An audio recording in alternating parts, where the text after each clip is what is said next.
A continuación tiene la palabra el diputado Giorgio Jackson. Diputado, tiene la palabra. Muchas gracias, presidenta. Nos juntamos nuevamente tras la fallida tramitación del proyecto de sueldo mínimo que el gobierno decidiera vetar y el oficialismo decidiera dejar ir la reposición de lo que se había aprobado por ambas cámaras y por lo tanto dejar sin reajuste a las y los trabajadores que reciben el sueldo mínimo durante el mes de agosto. Y nos reunimos para hablar de quienes trabajan 45 horas a la semana y tienen que llegar a sus casas con la frustración, con la impotencia de ver cómo sus familias no logran salir de la línea de la pobreza. En este contexto y sabiendo y entendiendo que no es posible de un día para otro lograr salir de la línea de la pobreza y llegar a los 422.000 pesos líquidos que se requerirían para poder cumplir este objetivo en una familia de 4 personas, nosotros le hicimos una propuesta al gobierno. Nos acercamos al Ministerio de Hacienda y le entregamos una propuesta que lograba hacer esto en un periodo de 6 años. 6 años para que se pudiera obtener un cambio y una transformación a nuestro sistema de salario mínimo para que éste pudiera ser suficiente para salir de la línea de la pobreza. Lamentablemente no recibimos una buena respuesta en este sentido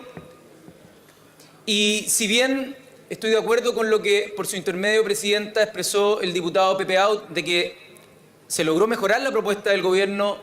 acá en el Congreso y que eso no hubiese sido posible si es que el gobierno tuviese la mayoría y hubiese pasado por encima del Congreso. La verdad es que nosotros, como Frente Amplio, estuvimos dispuestos a aprobar la propuesta que salió de la comisión mixta, que si bien no nos convencía en cuanto al monto, sentíamos que era urgente para que las y los trabajadores que hoy día tienen el sueldo mínimo pudieran ver su reajuste en el mes de agosto y de esa manera pudieran ver los frutos de esa negociación política. Lamentablemente, e insisto, el veto presidencial y la responsabilidad del Ejecutivo y del oficialismo impidieron que pudiéramos tener reajuste en el mes de agosto. Y ya se ha dicho, pero no me gustaría omitir lo violentas que fueron las comunicaciones por parte del gobierno, lo tergiversadas y todo lo que se faltó a la verdad durante la semana pasada en las comunicaciones oficiales de las cuentas de las distintas intendencias o las cuentas de gobierno y que el periodismo especializado acá afuera tuvo que desmentir a varios ministros en el minuto en que empezaron a hablar cosas que no tenían que ver con la realidad. Y lo peor es que el gobierno instaló la idea de la buena y la mala oposición, los buenos y los malos, por no estar de acuerdo con respecto a un veto presidencial que impuso el gobierno y que obtusamente no quiso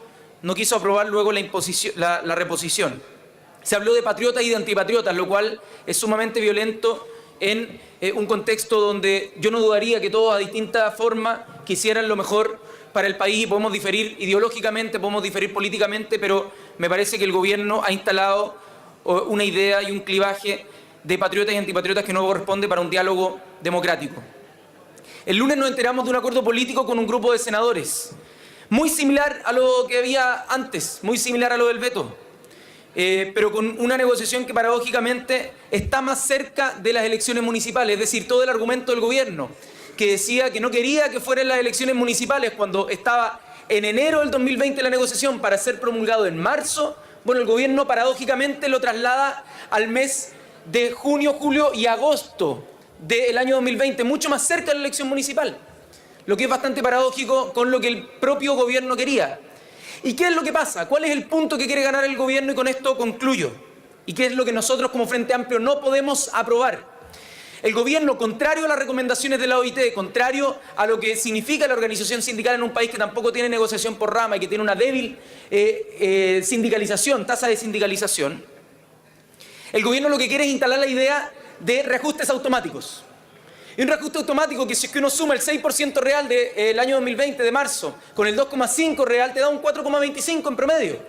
Lo que no es ninguna cifra extraordinaria, ni histórica, ni mucho menos. Y que de seguir ese 2,5% real, si es que lo extendemos, llegaríamos a superar la línea de la pobreza recién el año 2034.